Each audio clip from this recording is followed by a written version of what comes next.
easier on everybody this afternoon? A little bit better? Less lines? Less hectic? More time? Okay. We now have our final keynote speaker.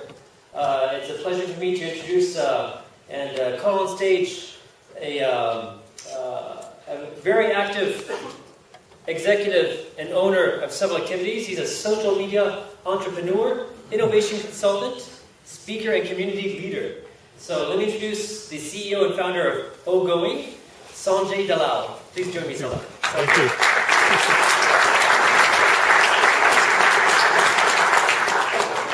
You look very well equipped. You've got this computer, you've got this magic stick. We're all yours. Thank you so much. Je m'appelle Sanjay Dalal.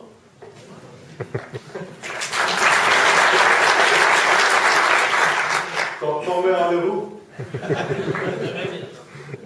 Thank you. Bonjour. Don't speak that much of French, but I tried. I want to actually start off with a little fun video. If you can get the video going.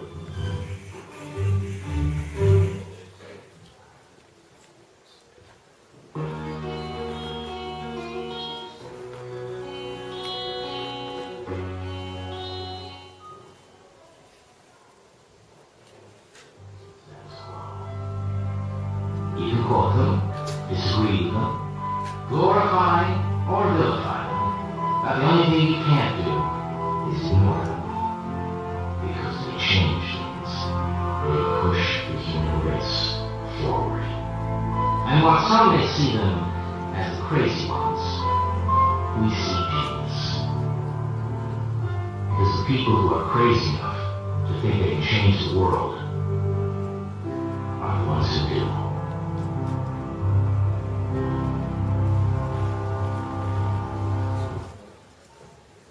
So, are you all crazy enough to change the world? The answer should be yes.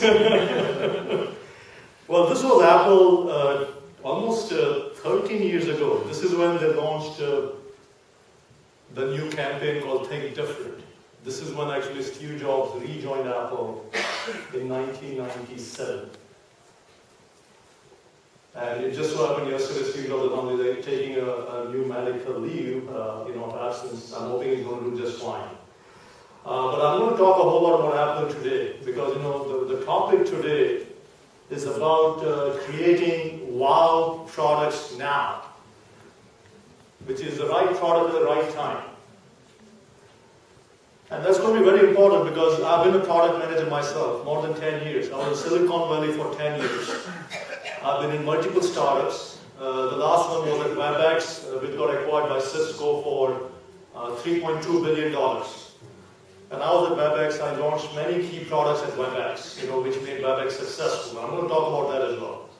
And I'm going to talk about how you can think about creating wow products at DS or Dassault systems. As product managers, we are a passionate bunch. We live, breathe, and think about our products 24/7. If we are not, then we need to think about, are we in the right marketing career? Okay, because it is what we do, and it's not us that we think about. We have to think about our customers, and that's what I'm going to do today. I'm going to have you think a lot more about your customers and how you can innovate great products with that in mind. So hopefully I'll have a prescription for you. I'm not a doctor, I'm not an MD, but I think I have a prescription which will help us today to plan, design, and create wow products, which are going to amaze your customers now meaning today. Well, wow, it evokes many reactions. Wow is great. Wow is I love it. Wow is it's amazing. But wow is all about having an extraordinary feeling inside you. I'm going to share with you a story of my wife's niece. She has a baby boy. He's only 8 months old. The other day, we went to see him.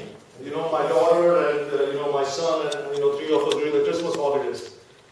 So we were just having fun with him, and he loves interactive toys. So I said, hey, this is great, let's put on the iPad, let's see if he loves it. And before I know it, I was playing with him, the simple piano key on the iPad. I'm telling you, this 8-month-old baby would not let go of this thing. He just kept on blasting his hands on this keyboard, and he tried everything, messing it around, different sounds, it has different sounds to it, it has different modes. 8-month-old baby. And I was wow. I was like, wow. I don't think Steve Jobs thought about an 8-month-old baby when he thought of the new iPad. But here is a new application of the iPad. Applications, for people to interact and use it any which way they want it. And we're going to talk about the iPad today. If you want to play around, by the way, I'm going to pass it around. Oh yes, thank you.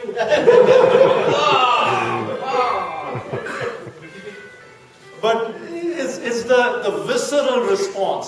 Wow means it creates that thing from within you. This kid, 8-month-old, he was so happy. And mind you, I had to take it away from him when I was leaving. He wouldn't give me. So I said, look,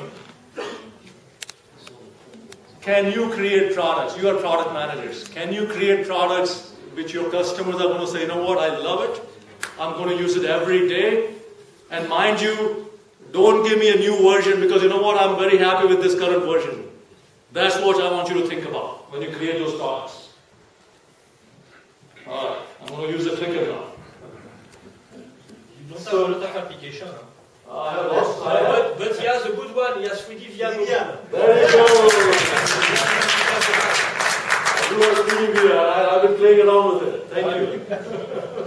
So I have a question for the audience. Who knows what is this? Anybody? I have a hand here. Yes.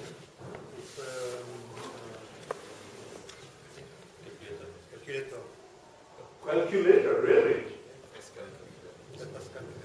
All right. Can you catch? You can catch. You can. Here. Good one. Okay. So we have audience who knows what it is. And I call it a wow invention, and we know why it is a wow thing. Because this thing, the mechanical calculator, in 1642, only 18 years old, he invented this. But he didn't just make it. He made it because why? Why did Pascal make this calculator? Because he was trying to help his dad, a tax collector, count taxes. Who likes to pay taxes here? Nobody. Okay. But the point is, even back then at the age of 18, he was creating something of value for somebody who is going to use it. Customer use. Let's think about that. And it's a thing of beauty. This is the calculator. Very complex machine. Back then, he could add, subtract, divide, multiply.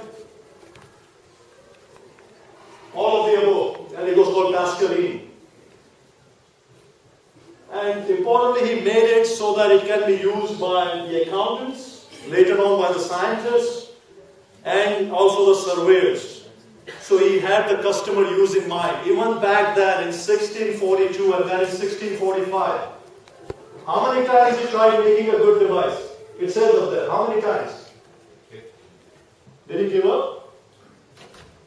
After giving his dad the first calculator at age 16, it's from 1642, he tried for 3 years before he went public with it.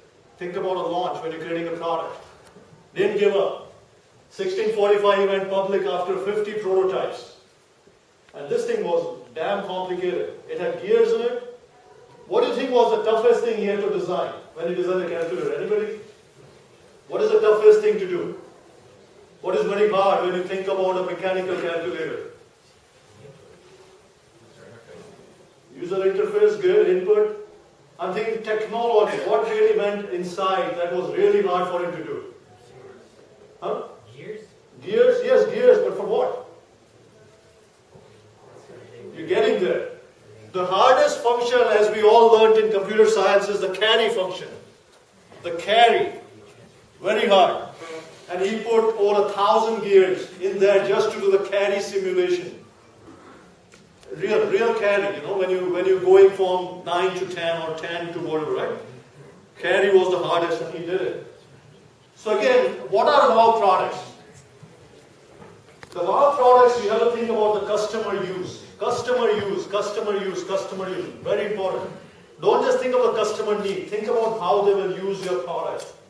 Because if you can't figure that out, then your product is not going to work.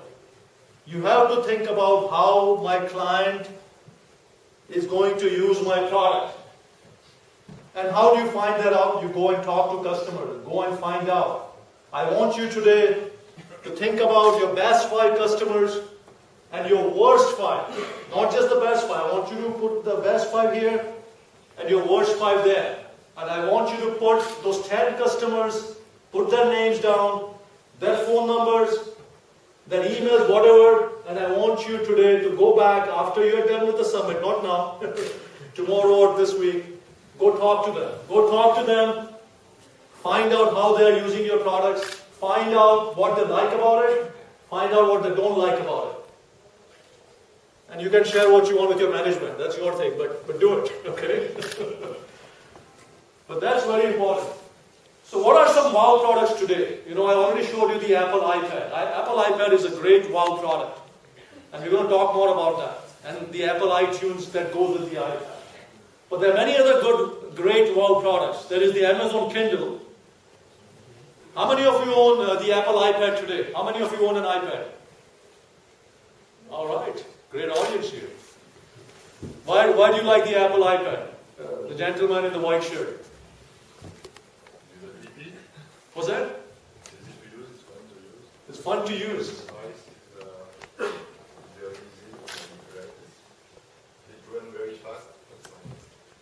It runs very fast, which is amazing, right? And a simple device like that, which you think, it looks like a photo frame, it runs, and it runs the application very fast. Great answers, thank you. How many of you own the Amazon Kindle, the eBook reader? Why do you like the Kindle? Dominic? Because I have 50 books in my iPad. Oh. And you read the books, or? That's for fun. Bon, ça va,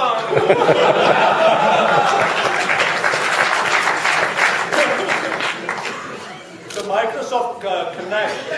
Everybody knows the new product from Microsoft Kinect? Why do you think it's a wow product? What am I having in my hand right now?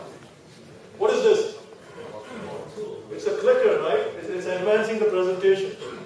But Microsoft says, you know what? Forget the clicker. He's saying, they haven't done it yet, but they're saying if you want to use Kinect, you want to forward the presentation, do this. And that should do it. It's not doing it though, but it doesn't have it. But that's what Kinect does. Kinect says no more controllers. Your hand, your body, your walking, your feet, it becomes the controller. That's pretty amazing. Because you make movements, you make motions, and that will allow you to play video games, that will allow you to do new interesting things. I hope it doesn't start a whole new pornography industry, but we'll see. Okay. I hope it doesn't. But it's a wow product because no controllers. They designed something where you can use your body, your motion, even your voice. You can talk to the Kinect. Maybe a new type of psychologist will emerge too, but we'll see. Okay. The new 3D television. How many of you own a 3D TV? Anybody? Why do you like it? I don't like it. You don't like it?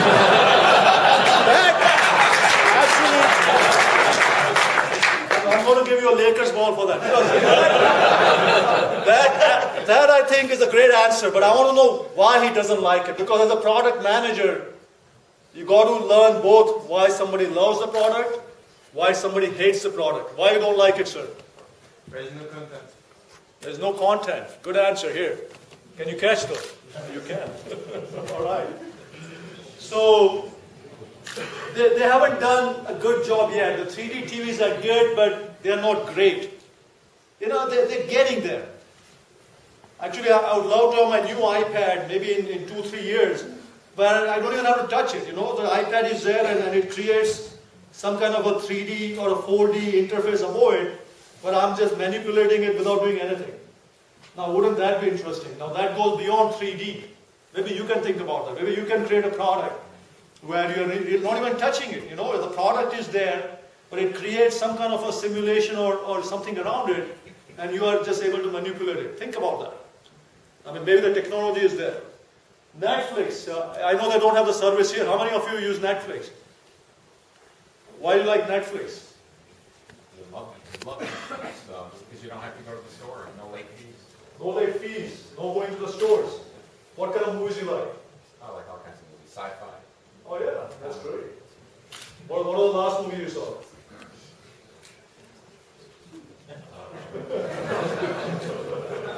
That's all. I didn't want to put you on the spot, but the point is, he loves Netflix because he watches a lot of movies. Are you watching more movies now after having Netflix or less? Oh, probably more. Only more. There you go. So not only it created a great new way of watching movies, no going to the DVD store, no going to Blockbuster, etc. And now the latest thing they have is streaming movies where you can just download the movies instantly. I have Netflix on my iPad. What do you think I do every night after the kids have gone to sleep and after my wife, doesn't bother me anymore? Are you recording this? I was shut down. Netflix movies are a great way to relax. In the night, I watch comedy movies. The other day I watched Lauren and Hardy, one of my favorites. They had the Deuces, the movie which I hadn't seen since I was a kid, growing up in India. Fantastic movie. But Netflix allows you to enjoy those moments, right? I mean, you can be, with, comedy movies, sci-fi, whatever kind of movies you like. And now I'm watching more movies thanks to Netflix. Okay. And then, of course, I'm going to talk about WebEx and what makes WebEx a wow product. I know a lot of you use WebEx here. How many of you use WebEx here? Okay, how many of you doesn't use WebEx? Okay. You all love WebEx, right? Because, and I've been part of the WebEx.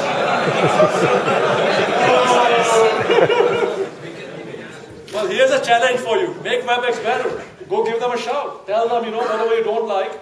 Call the product managers there and say, look, these are the things we don't like and, make it better. How many of you have done that? Nobody has. So that tells me that WebEx needs to reach out to you and find out your feedback. They need to do a better job. I can say that now, I'm not there, right? So they need to do a better job of going out there and talking to you and saying, look, what is it that you don't like about WebEx? Make it better. That's what customers uses. That's what understanding how well your customers like your product is. That's what you need to be doing as product managers as you grow your products.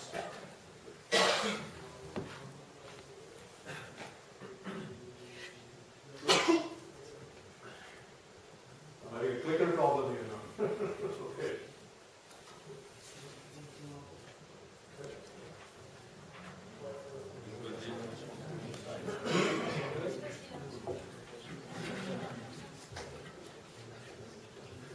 Let's do it the old-fashioned way.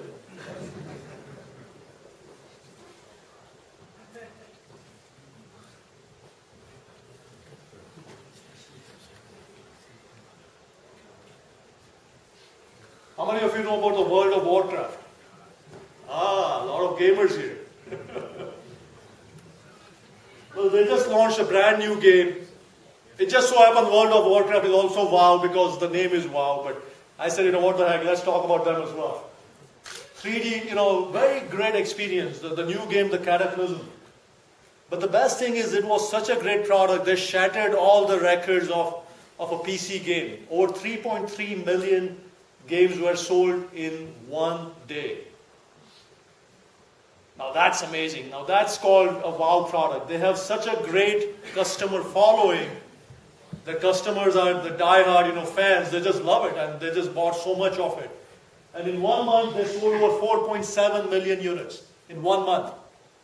That's fantastic growth. And they got recurring revenue. There are 12 million subscribers worldwide. I mean, these are the things you have to think about. I mean, what can you create What is the next big wow product that you can make here at Dassault Systems, which is going to make Dominic very happy, right? You got to think about that. And Bernard. And you have wow products already. Look at your own community, the 3D VR. Is everybody a member here? Yeah. Yes. Who is not a member?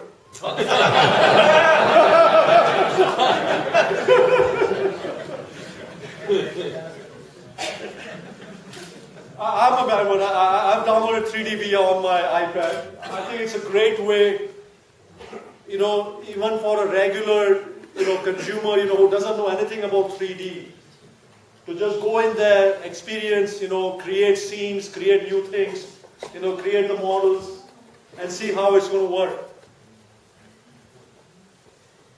Who is a 3D VR manager here? Product manager. What are they doing to make it better?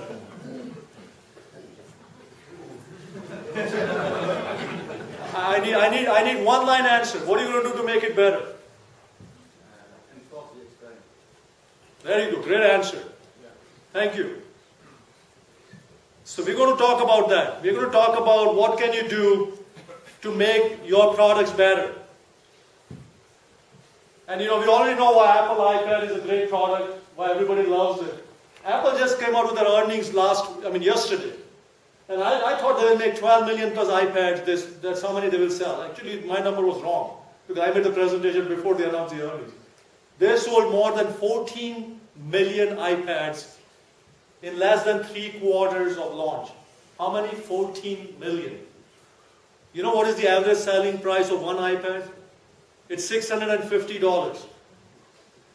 So you do the math. 14 million times 650. Who is good in math?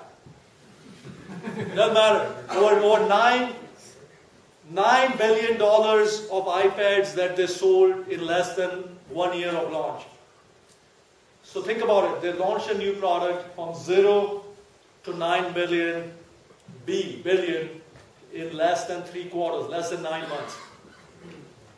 Now if Apple can do that, why can't you at DS do it? I think you can do it too. You just need to apply yourself and think about markets, think about products, think about customers that can give you that kind of revenue. And then you can be the next wow leader at DS. I think you can.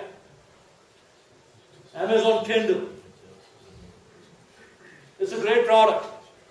Look at how they're selling it, right? On the one hand, they say this really sexy looking lady is reading Kindle at the beach, in a nice chair. So think about all the things they're trying to show you. She's having her sunglasses on, and yet she's able to read the eBook. Who would have thought about that 5 years ago or 10 years ago? Very hard to do. If you showed that 10 years ago, they would have thought, I don't know, what is she reading? But now we know that she is reading an eBook on the Kindle. Why she can do it? Because it's very easy to read. The screen has a high contrast ink in there, so you can even read in bright sunlight. There is no glare. This thing is really great. It only weighs 8.5 ounces. They have really revolutionized the whole reading industry to the point that now Amazon has competition from Barnes & Noble, from Sony, the Apple iPad, which you can say it came after the Kindle, which is a fact. And, but the best thing is, look, how many books can you read on one Kindle? 3,500 books. All you can read in your lifetime, right? Pretty much. And it has built-in Wi-Fi. But the thing is, last year they sold over 8 million Kindles. The new Kindle, the 3rd generation. Fantastic growth. So what makes products wow? What really makes them break that barrier between a Me Too product and a great product? What really makes the products go from here to there? And of course, the number one reason is the commercial success. Ultimately, it's all about how much business the product can generate. And that success is measured in terms of revenues, sales, in terms of how many units you are shipping, how many buyers you have, how many licenses you are selling in software language, how much new market share gains you are creating, right? Are you gaining market share or are you losing market share? Are you gaining at the cost of competition or are you creating a new market altogether? So again, ultimately it is always about commercial success. Unless you are in a consumer industry and then you're thinking about eyeballs and impression, different models. But a company like Dassault Systems, it's going to be about, can you create commercial success? Can you create a revenue base, which is interesting for Philip here to, give you more funding. Ultimately, that's going to be important. But you can only get commercial success if you can create a product which is very easy to use. Remember what I gave you the iPad example. Even a baby can use it. When you design your product, when you design it, I want you to think about how easy it is to use. Don't get into all this bells and whistles and complexities. I mean, it is great to create a technically sound product, very important. You want to create a product which is very performing and it has all the features in it, but a lot of the features should be behind. When you look at the UI, when you look at how easy it is to use, the experience, the user interface, it has to be very, very easy to use. The iPad, look at the iPad, look at the new Apple mouse, look at the Microsoft Kinect, look at this interface, very easy, only 2 buttons. So you have to make it, and why is that important? Because you want your clients not only to use it, you want them to reuse it. It's very important. Reusing means they're going to open it, use it, and they're going to go back and use it again. Netflix is watching movies again and again.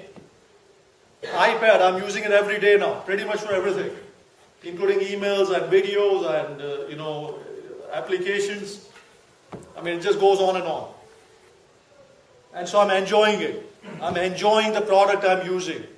Very important. So there is a leap between using the product, reusing it, and now I'm enjoying it. And you as product managers have to think about that. And that enjoyment happens when the product makes a difference to me the user. Is it making a difference? Think about that. And the X factor. Can you design a product with the X factor in mind? Not easy to design because X factor can change for any product. Because X factor depends on how sexy the product is, how many fans you get, how many followers you get, how many customers use it. Does it become viral? Are you getting more customers who are referring you products? Are you getting more customers to be loyal about it? This is the unknown. When Apple or an Amazon or a Microsoft or a Dassault, when you go create products, this is an unknown. But this can become unknown if you have a process. If you have a process in your business where you're able to create more fans, where you're able to go talk to more clients, where you're able to go out and seek out customer input, whether you're able to go out and talk to customers so they can refer you more business, where you're able to promote your products more so with different clients and with different markets. If you can do all of that, then the X factor gets bigger and bigger. And there's a tipping point where it becomes so much bigger that product becomes a wow product. So I'm going to have you think about innovation because all of you are product managers, you are thinking of innovation all the time. You are thinking of creating great new products. And you can only be an innovator if you are passionate. The word passion is very important because you have to feel your product. You have to live it, you have to use it every day, you have to have your clients think about using it. And that passion is very important, and then the creativity and the ideas. So again, what made the iPad wow, right? And we talked about iPad and all that. But the biggest thing that iPad has going for it is the App Store. How many apps are in the App Store? Anybody? 300,000. Who said that? 500,000. Well, I'm going to try from here. That's around. 300,000 coming. Oh! I didn't anticipate that. All right. I hope you get it. Over 300,000 applications for the Apple iPad and the Apple iTunes and the Apple iPhone, and the list goes on. But the first and foremost is a very sexy device. I mean, look, you look at it and you say, wow, this is nice. It's neat. I love it. Very easy to use. Very easy to use. The touch interface. I'll tell you a story. My daughter, she loves the iPad. Every day at home we have to fight about who uses it. Right? But she's so used to the iPad now that every other device, including my wife's cell phone, or even the TV the other day I saw, she uses the DS also, not the DS, the toy, the Nintendo DS. It's very interesting that this iPad has spoiled her to the point, it's so intuitive that she's trying to touch the other devices to use it. And then I have to remind her, look, this doesn't have a touch interface. Now that is interesting. What iPad has done with her and with the people who use iPad every day, I think there is going to be a day very soon where you're not going to like your PC anymore. Because you know what? You have to use a damn mouse.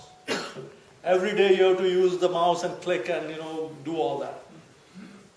I bet if they can figure out a better interface on the PC with the touch, in the next 3 to 5 years, I think we are done with the mouse. I think. Because they have made that interface which everybody uses it, they love it. And now I think look at her. If she grows up in 10 years, she's a 10-year-old. In 10 years, if there is no PC out there with a touch interface, I bet you she's not going to buy it. Because she is now used to the iPad world of thinking.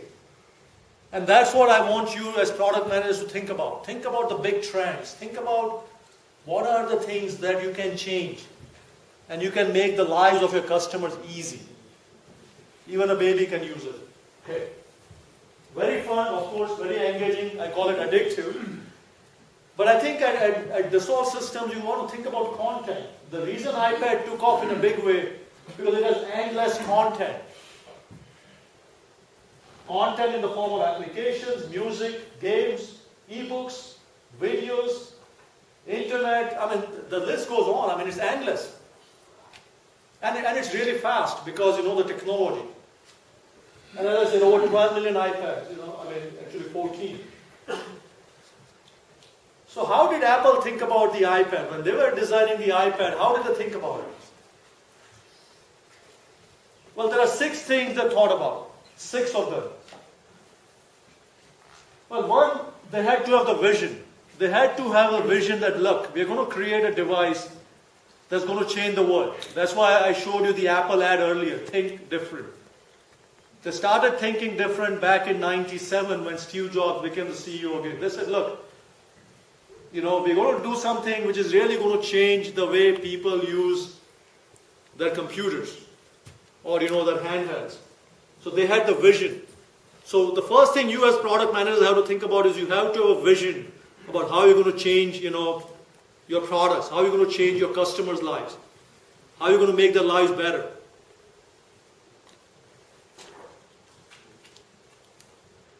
But thinking alone is if you just get paid to think, we all be rich. Thinking alone is not the thing. They had to have the experience. What kind of experience Apple had when they designed the iPad? Well, they had the experience already with the iPhone because iPhone had been out since 2007. So they knew that on the iPhone everybody loves the touch interface. People like to use, they like to move around with their fingers. They like to use the iPhone and it's already a good success.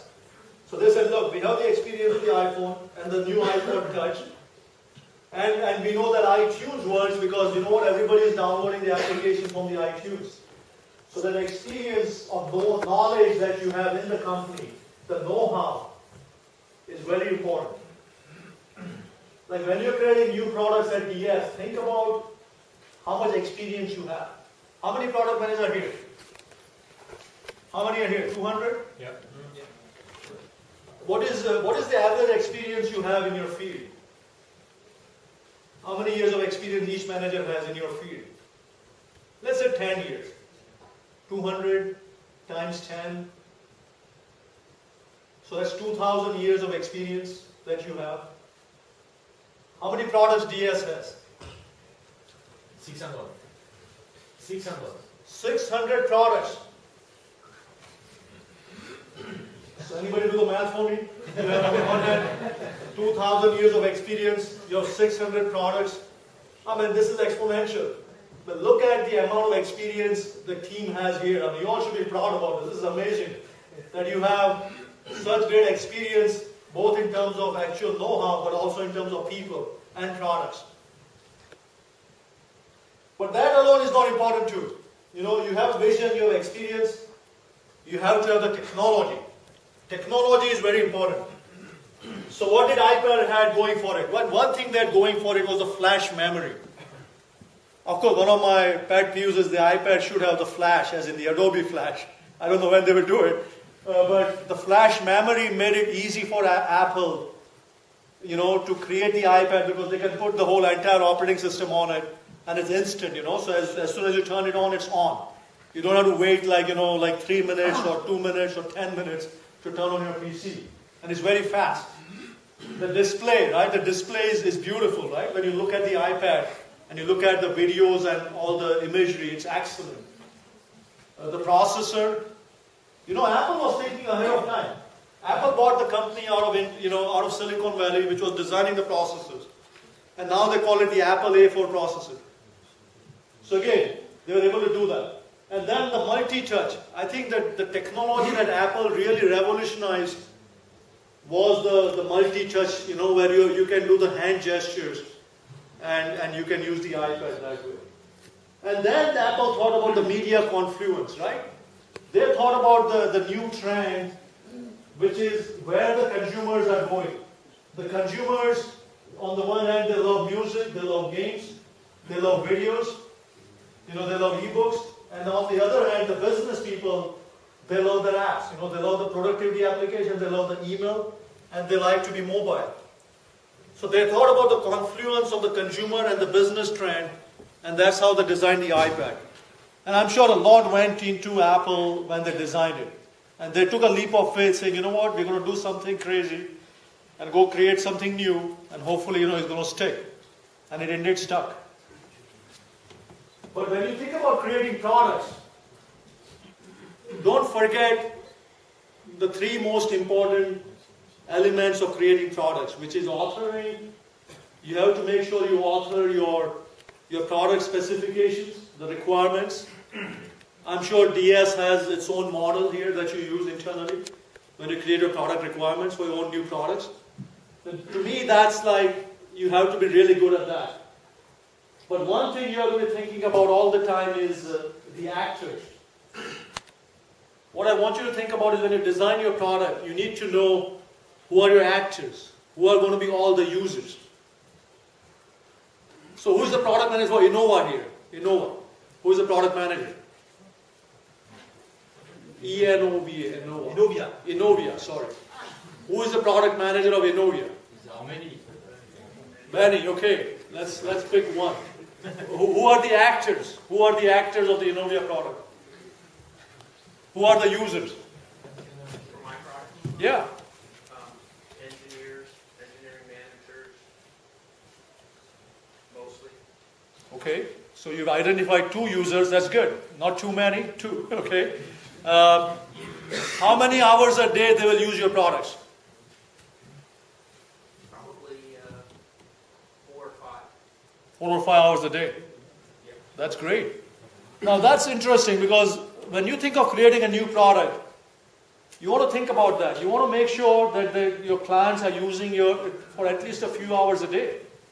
Because when they use it for a few hours a day, does it become integral to their daily work life? No doubt. Thank you. Great answers. Can you catch? I'm going to try. Oh, almost. He's a ringer. He's a pitcher. I'm going to call him next. But when you think about the products, think about your actors. Think about the customer use. Again, customer use. Who is going to be using your products? Don't tell me the CFO is going to use the product. The CFO is the buyer. He is not the user. The manager is the buyer. He is not the user. The real users are the people, the engineers, the architects, the accountants, technologists. You need to think about your users. Okay, how are they going to use the product? And then, of course, who is going to validate, and then the communications. But again, that's very important, the actors. So let's take a little segment here on the Apple iPhone, and let's think about how Apple designed the iPhone. which actually happened before the iPad. This is Steve Jobs in his own words. So this is not me. This is Steve Jobs saying why he made the iPhone. What was the need?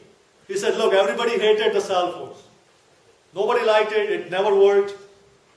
The software didn't work. The hardware wasn't good. And even when they talked to their friends, they didn't like their cell phones. So this is back in 2006 time frame, right? Go back in time. 2006, Steve Jobs thinking, look, everybody hates their cell phones. Then he says, well, that's good. Everybody hates their cell phones. That's a good reason to think about creating a new one. But is there enough of a market? Think about how big is your market. How many customers can you have for your new product? How many customers can you sell your product to? How many phones get shipped every year? 1 billion phones. That's a fact. More than 1 billion phones are getting sold every year. Even if Steve Jobs says if we get 5% of the market, how many? 5%. That's 50 million phones a year. Is that a big enough market? Huge market.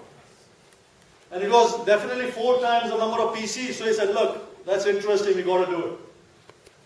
But look, he said the challenge is we have to design a phone that everybody falls in love with. You got to do something that everybody loves it. Remember, he's thinking about the end users. Are the end users going to like the phone?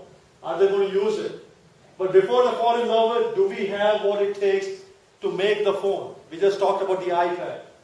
We have the technology, yes. We have the know-how from the iPod, yes. We have the operating system from the Mac, yes. So he's doing his homework. He's putting it down on paper. That if you're going to do the iPhone, do we have what it takes to make the iPhone? And the answer was yes, yes, and yes. But it wasn't that easy. He said, look, what is the real question? This has never been done before. So this is where he took the leap of faith. The question which was never done before is, can we put the operating system, which is OS X, which was always used on the Macs, always used on computers, can we put that onto a phone? And there was a huge debate in Apple. A lot of people said, no, we can't do it. A lot of people said no. And at some point, he said, look, my gut says we're going to give it a shot. We're going to give it a shot. We're going to give it a try.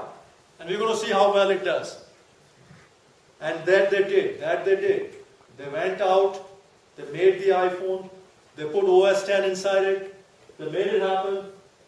And look what happened with iPhone revenue. When did they launch the iPhone? They launched it in June of 2007. What happened to iPhone revenue in less than 7 quarters? What happened to the revenue? 10%.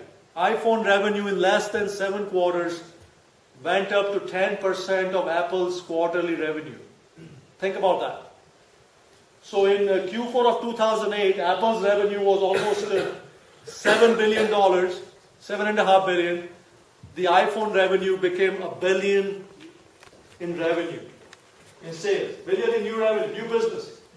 So when you think about creating a new product at DS or Dassault Systems, I'm sure Dominic is going to ask you, think about how much new sales can you create? How much new money can you bring to the company? Can you bring at least 5% of new business? 5% of new business for your new product that you're launching today or that you launched maybe last quarter. But when do I want it? Within 8 quarters. Think about that. Think about that as a metric that you can use for yourself or for your company. Can you bring at least 5% of new business within 2 years of launch? At least. So if Dassault's revenue is €1 billion, I want you to think about, can you bring at least 50 million new euros in sale of your new product within 2 years of launch? If the answer is no, would you do the product? I'm talking to the lady here. Would you still do it? Maybe. There you go, maybe.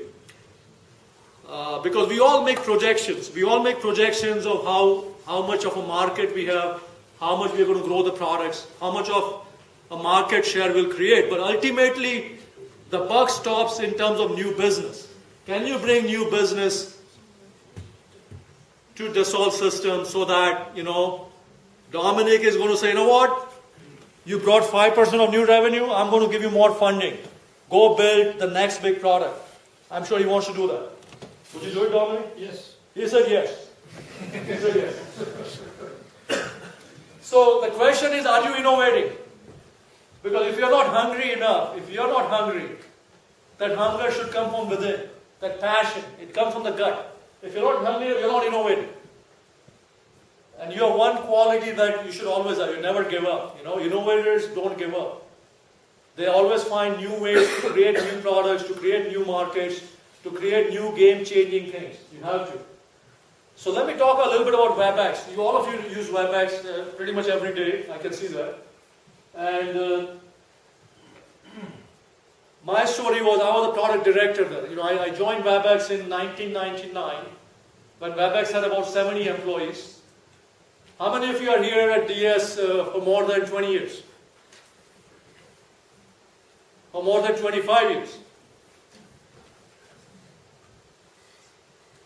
30 years is when DS was founded.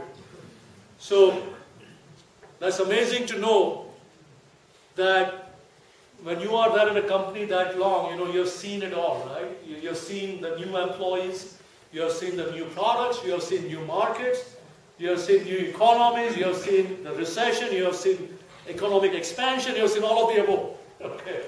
And the key is, Cisco acquired WebEx, in 2007 for $3.2 billion. There are 2,500 plus employees. The revenues were over 300 million. And when I was there, I created at least 3 products that I'm proud of. And of course, there are a couple of them, which failed also, but I'm going to talk about that. And I'm going to talk about how WebEx became a wow product, how it transformed itself from a meetings-only company to training and then sales. What made WebEx wow? Dominic, you've been here 30 years, right? Almost? 25. 25. Why are you still here?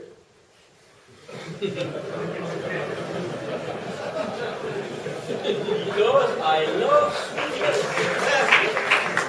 He's still here because he loves DS. The passion. He's passionate to the point where he's saying, look, this is the company I'm with. This is the company I love. I'm going to do everything I can to make it successful. Very important to have that hunger inside you. Passion. WebEx had 2 founders, and they were very passionate. One was the business mind. Second was a technologist. They always clashed all the time. But that's fun because you know what? The technologist will say, I'm going to design the whole world. The CEO, the businessman will say, no, we got to design something that makes business sense. You have to have that talk. When you are designing new products, you have to have that talk. With your salespeople, with your management people, with your CEO. Because on the one hand, you want to create great product. On the other hand, you want to make sure it makes business case. Somebody has to use it.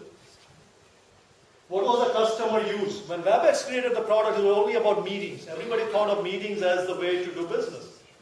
But what we learned along the way is, what did the customer use the meeting for? What was the meetings used for? And that was the insight. That was the real insight. Because, people can use meetings for many things. It can be used meetings for just a general meeting where you're just having a staff meeting. Or it can be a meeting where you're collaborating on product ideas. Or it can be a meeting where you're talking about doing a sales presentation or sales demo. Or it can be a meeting where you're talking about training, right? You're training your clients or training your end users. And that was the key insight. We said, look, it's not just about meetings, it's about meetings for a purpose. The purpose is to do something more. And once we had that insight, and we knew that people will love meetings because, look, nobody wants to travel all the time. Nobody wants to fly all the time. Nobody wants to, you have this kind of big rooms, very hard to do all the time. So the meetings are easy, the meetings are fast, the meetings are inexpensive. You know what, let's go out and make products on top of our meetings, which is the WebEx Meeting Center, and let's make products which make sense, for our customers, for the use what they're using it for, which is for their sales. And that's when we designed the WebEx Sales Center. For training, which is when I designed the WebEx Training Center for training. For marketing, which is the WebEx Event Center for marketing. So that's what we did. We talked to the customers, we listened to them, we found out what the business case was, what the customer use was, and then we went out and created products on top of what was out there. For example, at Dassault Systems, the first product that I knew of DS was CATIA. Before WebEx, I was at a company which was doing collaboration. It was the product I had was Rendezvous, an X telescreen, and what it did was it allowed you to share between two computers, between two users. And we had a lot of customers in defense, in government, and you know what they were using it for? They were using it to share CATIA back in '97. That's how I came to know of the DS, from there. CATIA was the product. But now look at what DS has done, right? From CATIA, how many more products it has? It has 5 main products besides CATIA, or more. No, that was last year. Oh, that was last year. Now we have 9 brands. 9 brands, there you go. You have to follow. 9, yes. But the point is, the company has grown from one product company to multiple products, multiple brands, multiple markets, multiple business lines, many industries. I mean, this thing is a growth engine. And the latest product that, he's very excited about, Dominic, is the search product. Because the search application has so many markets you can go with. So again, the customer use. Think about what we did at WebEx. We said, look, how are our customers using the meetings for? It's not just a web meeting. The web meeting has to have a purpose to it. And once we knew that, we created different products based on that. Technology. We had to make it extremely easy to use. Because when you use WebEx, it's not just one person. It's more than one person using it. You can't have a one-person meeting. I don't know who will do that. But the point is, you are having your customers use it. You are having, your team using it. You're having your prospects, like the ones who are signing on for the marketing events.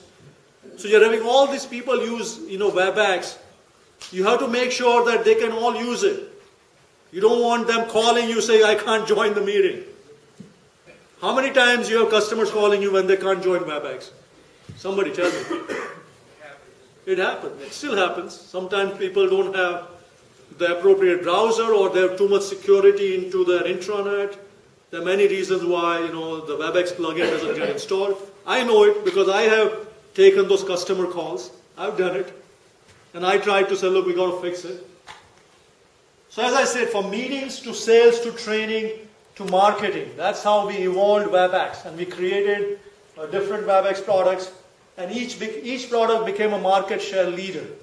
And each product became its own, revenue and business line. But every time we designed a product at WebEx, we went by the business process. Kind of what I told you earlier. We said, look, what are the roles of each of the users? What is the role of the user in training? And how is that role different from the user in sales? Because when it comes to a sales demo, your sales account manager and the way he uses the product or she uses the product is going to be very different than how the product is going to be used by the training manager or the trainer. Very different. It's totally 2 different users. The trainer has more patience. The trainer has more, the trainers, they think a lot. They analyze a lot of things. They plan ahead. All of that. On the other hand, the sales guy just wants to get on doing the demo. And he wants to make sure it works. Okay. So all that is very important, the whole business process. And making sure that you have the technology in place, the scheduling of the meetings or training or sales demos, invitations, and so on and so forth. The die-hard WebEx customers, they loved it. They said, look, we use WebEx every day, and they were all wowed by it. So when you think about designing your products, you want to think about 6 questions. And I have 5 minutes, so I'm going to go fast now. And these are simple questions, but these are very important. Very important. Even when you design your product, even if you already designed it, even if you have launched it, you have to answer this 6 question. Actually, do that for me today. When you go back, to your workplaces, make sure you answer these questions. Please answer this question, because you know what? On the one hand, once you answer this question, in your mind you will know what your product is all about, where you need to improve on, and whether what you know is what's out there in the field. Because sometimes as product managers, you might think that my user is the engineering manager, but in reality the user is somebody else. It might be somebody, a specific engineer that you didn't know about. So who is the user? What is the use? When will they use it? Where will they use the product? Why are they going to use it and nothing else?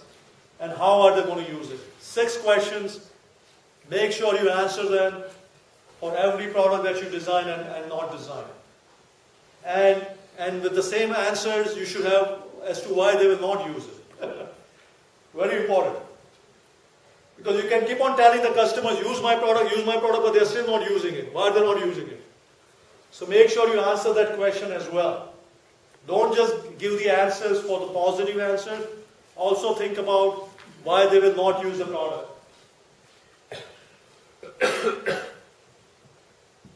So what are the 6 key insights for creating wow products? Easy is the most important feature. Number 1, easy. Number 2, know your real competition. When Intuit, the company that makes QuickBooks and Quicken and the accounting software, when they were designing the software, what was the real competition? It wasn't some other company that was having some other software. The real competition was a lot of businesses that were still using pencil and paper. They were still using things the old-fashioned way. So know your real competition. Don't just think that a competition is some XYZ company. Competition could be very well be people are so stuck in the old way of doing things, they don't want to change. Think about that. Visual design, very important. A great design makes a great product. And it has to be user-centered. Think about the customers who may not want to use your products. Why are they not using it? Why are they still not adopting your product? So think about the lowest common denominator. Don't just think about the early adopters. Think about the late majority also. Think about how long it's going to take your product, and what is the timing of it. And then make sure after you launch it, drive the usage. Very important.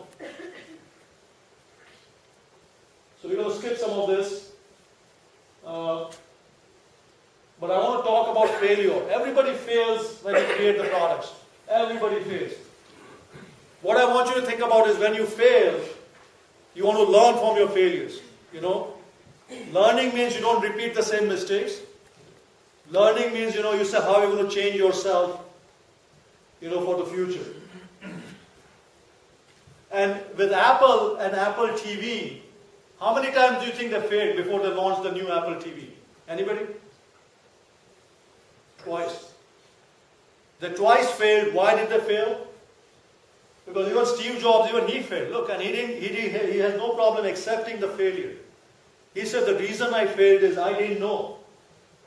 I didn't know that he thought that people have their iTunes and all they wanted was the same iTunes on the TV, the same content from the iTunes, which is your photos, which is your videos, which could be your whatever else application. They thought they just wanted to see that on the TV. And he was wrong. He said people did not want to see that. On Apple TV, they didn't care about it. So Apple TV Take 1 was a failure. So he said, look, I'm going to design a new Apple TV Take 2. And he said, look, people want to watch movies. So they want content. People want to watch content. And what he did was, in order for them to watch movies, he licensed the movies from all the Hollywood companies, So from 600 movies, now iTunes has thousands of movies. But even Apple TV Take 2 failed.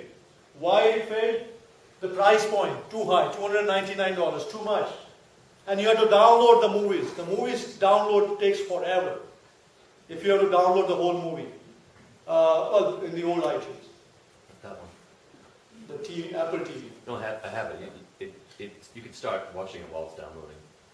Yeah, now we do. No, this one too. That one from 2008. They didn't take off as much though. So he thought it's a failure. It takes like less than a minute. So Apple TV Take 3, he said, look, I'm going to lower the price point to $99 and I'm going to give them instant download with streaming movies. So no more waiting for download. It's live. You want to watch the movie now, you're going to watch it now.